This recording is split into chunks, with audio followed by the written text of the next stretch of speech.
amigos, bienvenidos. Hoy en el Café de los Pasos Perdidos vamos a tener un programa que nos conmoverá. Vamos a hablar de uno de nuestros íconos importantes. Nos acompaña Marcos Ostrander, representante internacional del Rito de León.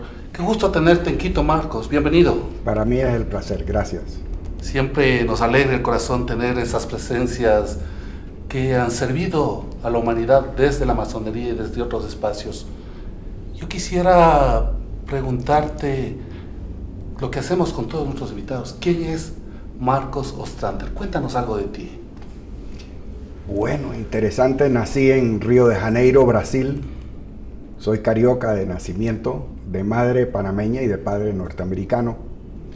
Y mi vida en mis años de juventud la hago en Panamá, donde fui a la escuela y luego de ahí sí voy a escuelas en Estados Unidos, una academia militar, universidades allá también, y estudio más que todo ciencias políticas, economía, luego derecho, luego administración de empresas, finanzas, y ya posteriormente seguridad nacional, con un posgrado en la Universidad de Harvard, en la Escuela de Gobierno John F. Kennedy.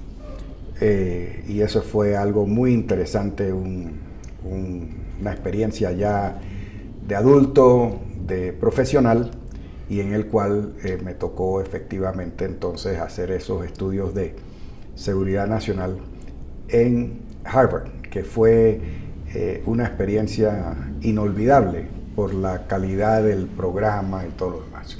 Pero bueno, he estado muy activo en la francmasonería, a la cual me he dedicado ya casi 45 años, y definitivamente para mí ha sido algo muy bello porque fui único hijo, así que dentro de la masonería me dio la oportunidad de tener muchísimos, muy buenos hermanos. Y una gran familia.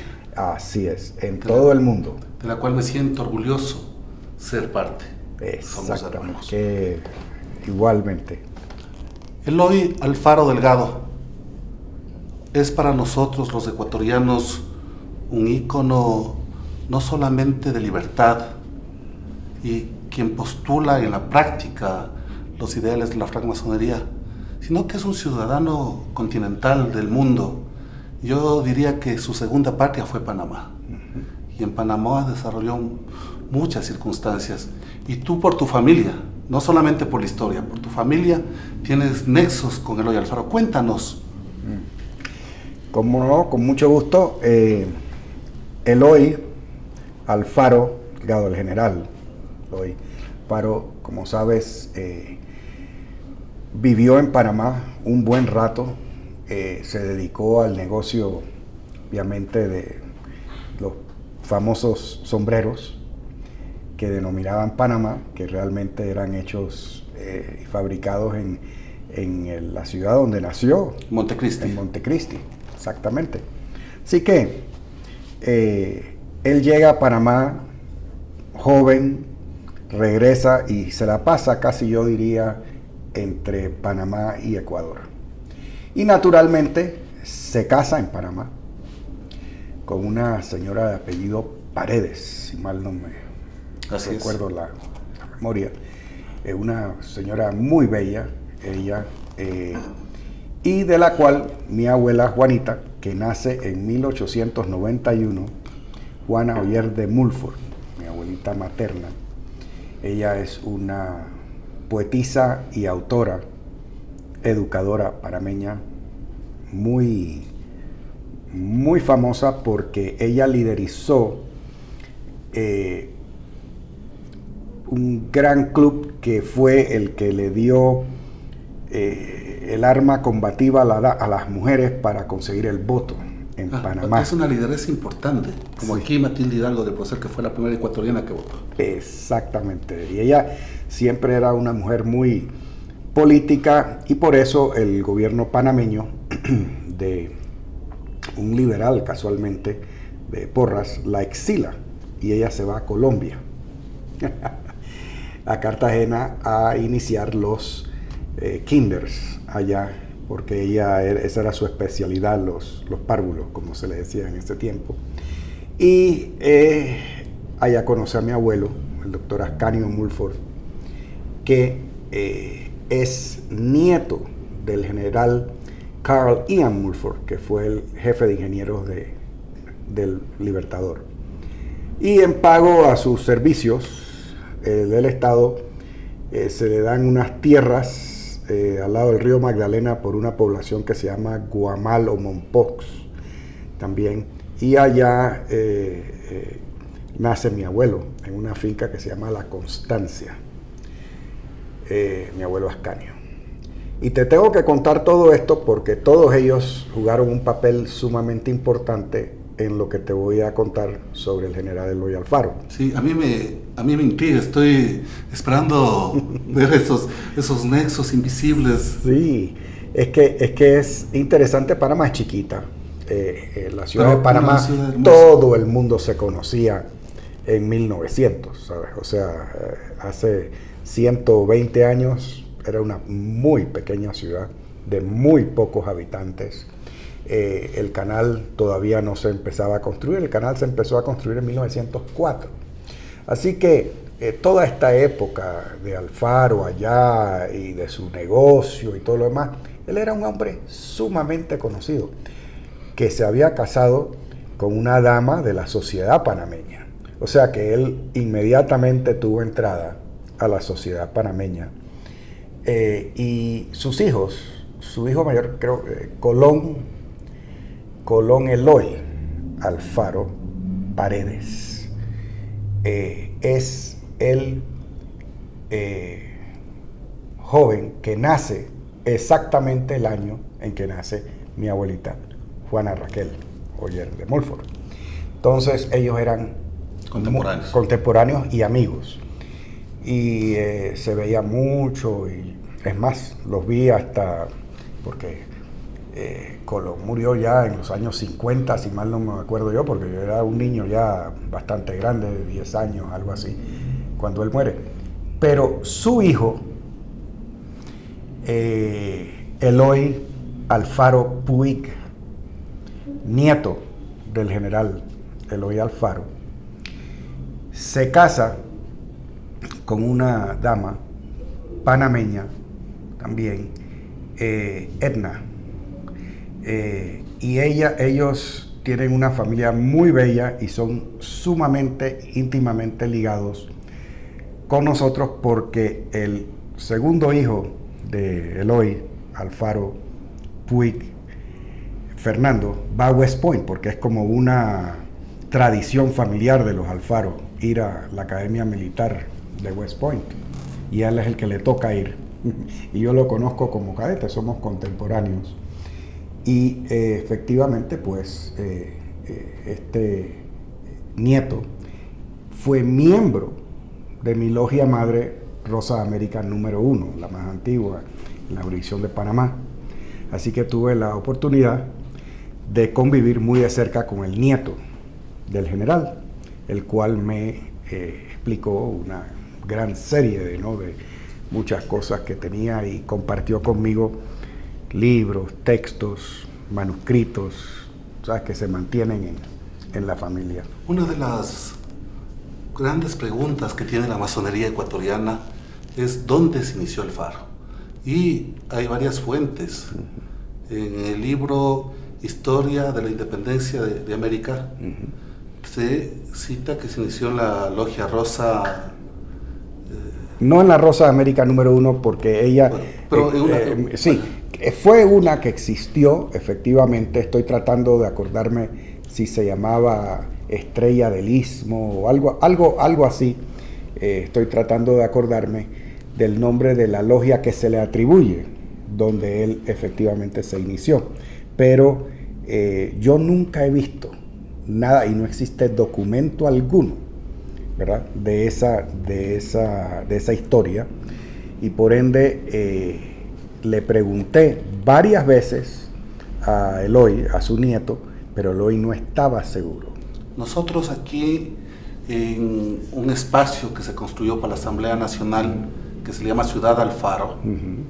Hay una parte museable donde tú encuentras la banda de Alfaro, la banda de masón de Alfaro. Correcto. Y el mandil de Alfaro. Entonces es indiscutible la iniciación del Eloy Alfaro Delgado, pero todavía estamos en esa disquisición de dónde se inició. Correcto. Para continuar con Alfaro, que realmente es apasionante, no he tenido el valor de interrumpirte porque he quedado anonadado, vamos a volver luego de una pausa. Queridos amigos, si quieren saber más sobre el gran ecuatoriano Eloy Alfaro Delgado y sobre su vinculación a la masonería, acompáñenos luego de la pausa.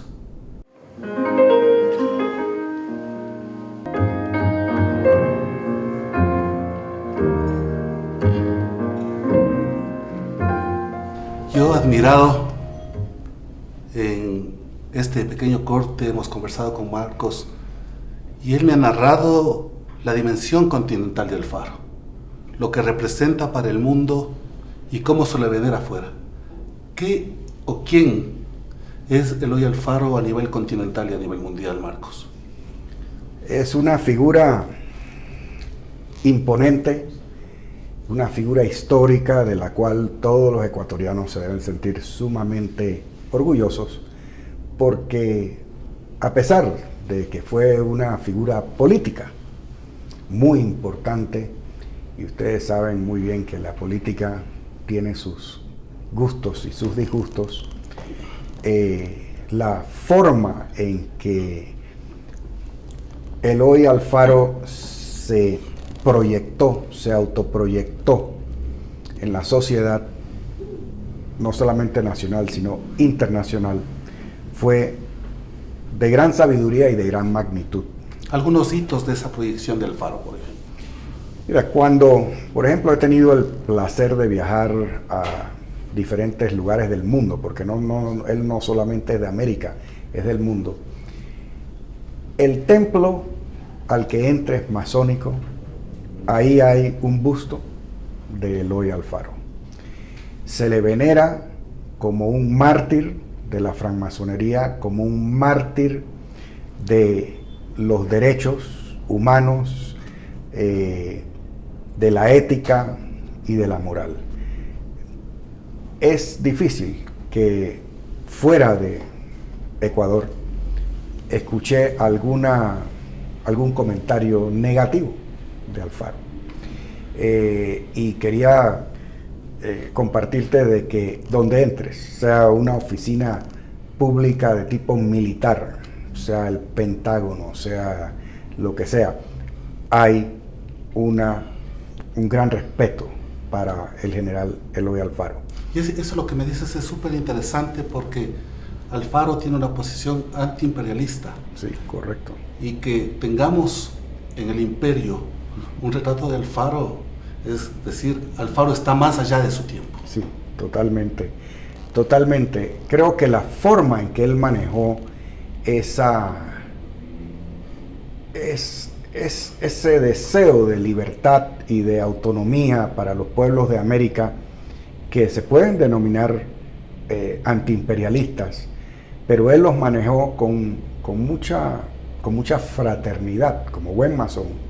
Primero, tenía siempre las puertas abiertas en todos los sitios donde iba, y esa familiaridad, creo, y esa hermandad lo ayudó mucho a poder establecer un parámetro de ideas que él pudo proyectar sumamente eficazmente en lugares como Estados Unidos, ¿verdad? Porque es impresionante, te tengo que decir, impresionante, y no estatuas pequeñas, son bustos enormes. La Fundación Eloy Alfaro a través de los años mantuvo también una idea muy buena de lo que era educar sobre quién fue el general Eloy Alfaro, cuáles fueron sus ideas, etcétera, etcétera. Y yo creo que eso también en los años 20, 30, 40 del siglo pasado fueron fundamentales para preservar esa gran figura, ¿no? Nosotros en el país, y creo que en América Latina, tenemos dos tiempos históricos en cuanto a derechos y a independencia. El uno es la independencia frente a América, donde la masonería juega un papel fundamental. Y el otro, que yo considero en lo personal que es la segunda y definitiva independencia, la revolución liberal alfarista, radical. Y cuando vos ves la revolución liberal radical, ves un Alfaro que concede derechos, fundamentalmente un Alfaro de servicio y de derechos. ¿Crees tú, Marcos, que la masonería influyó, su formación masónica, mucho anterior a la revolución liberal, influyó en esa construcción de derechos, le dio epistemologías, herramientas, sueños? Totalmente, totalmente. Y él mismo, su mismo nieto, siempre me explicó que su padre, el hijo de él, siempre le explicó que la masonería para él fue una piedra angular sobre la cual su personalidad, sus ideas, su ética profesional y demás se basaban. Él era un empresario sumamente exitoso. Él no necesitaba de la política para riquezas. Para mí la política más bien le quitó. Es que era servir, sí, más allá de sí mismo. Exactamente, eso es. Su patrimonio yo creo que se vio afectado más bien por la política que si se hubiera quedado, por ejemplo, en Panamá siendo un empresario. Así que hay un dato interesante que me compartió en un tiempo el hermano mío de Logia, ya fallecido, Eloy Alfaro, su nieto. Y es de que la familia de Eloy Alfaro, tanto su esposa e hijos, no llegaron acá hasta que él fue electo presidente de la República. Ellos nunca habían estado acá, se habían mantenido en Panamá. Él cuando viajaba solo. Así que la señora Paredes viene acá y viaja acá para ser primera dama del Ecuador, imagínate, cuando ya él fue electo. Entonces, ellos acá vieron y sintieron y casi se puede decir, experimentaron lo que era esta gran cultura ecuatoriana. Vieron la diferencia entre la costa, entre lo que era Guayaquil, lo que era Quito, las diferentes regiones del país que él conocía perfectamente bien, porque él era realmente del interior, como me decía su nieto. Él era un joven, vamos allá, un joven que se crió en un ambiente rural. Sí. Montecristi es rural. Pero precisamente esa relación con el mundo a través de los negocios le permitió tener otra mirada. Así es. Y pensar el país de otra mirada. Yo me imagino, cierro los ojos y digo, Alfaro frente a su tiempo y sus circunstancias, sí, como diría Gasset, ¿no? O sea, no somos lo que somos, sino lo que nos hace ser esta realidad histórica. Y pienso en el Ecuador sin Alfaro. Y pienso en todos los Alfaros que necesitamos en América y en el mundo para ir más allá de nosotros mismos y construir esa realidad, esa fraternidad. ¿Alguna anécdota particular de Alfaro en Panamá? ¿Alguna cosa que no sepamos? Un hombre muy sabio.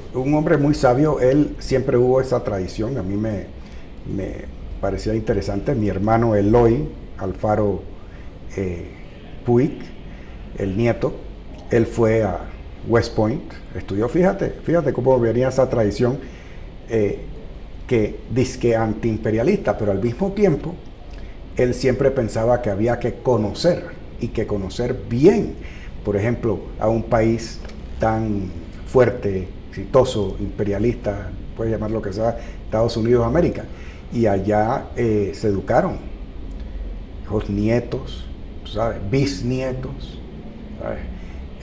Y casi se volvió una tradición. Entonces, vamos a decir que esa cara de Alfaro no es la más conocida.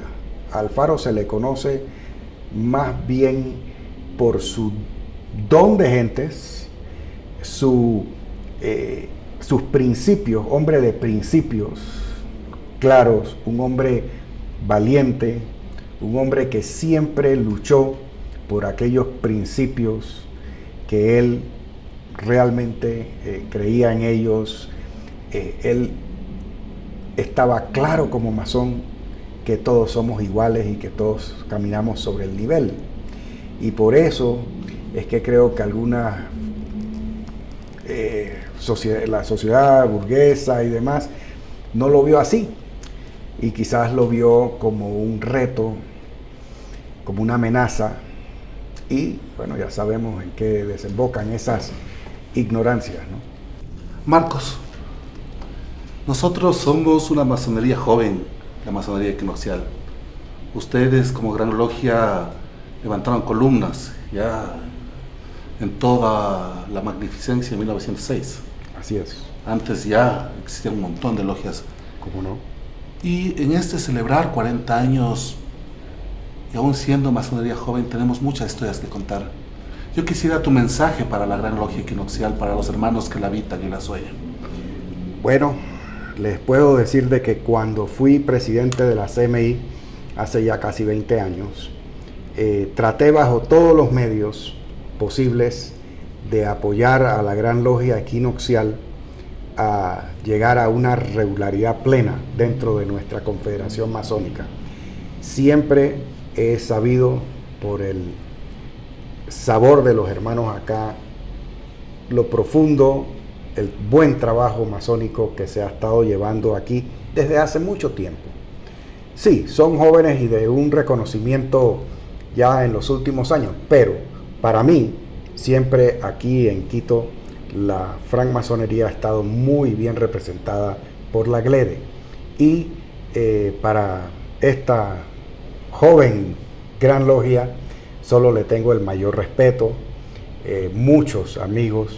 Es una masonería que trabaja duro, los hermanos están comprometidos con la sociedad, porque para nosotros, masones y los ritos nos ayudan para autodeterminarnos, pero luego tenemos que autoproyectarnos a la sociedad como ciudadanos. Y eso es muy interesante, y siempre he visto que aquí, en esta sociedad, se ha logrado mucho éxito. Gracias, Marcos. Ha sido un programa que nos deja un gran salario. Un salario para mucho debate, para seguir descubriendo. Sobre el Faro se han escrito muchos libros en el Ecuador y fuera de él. Mucho. Y aún así es un personaje enigmático, un masón a carta cabal que se adelantó al futuro, que caminó nuestro tiempo en la libertad. Queridos amigos, esta ha sido una edición del Café de los Pasos Perdidos. No dejen de acompañarnos. Estamos aquí por ustedes, porque cuando nos ven, cuando nos sintonizan, sabemos que estamos cumpliendo un propósito en la vida: dar luz y recibir luz. Hasta la próxima. Un abrazo a todos.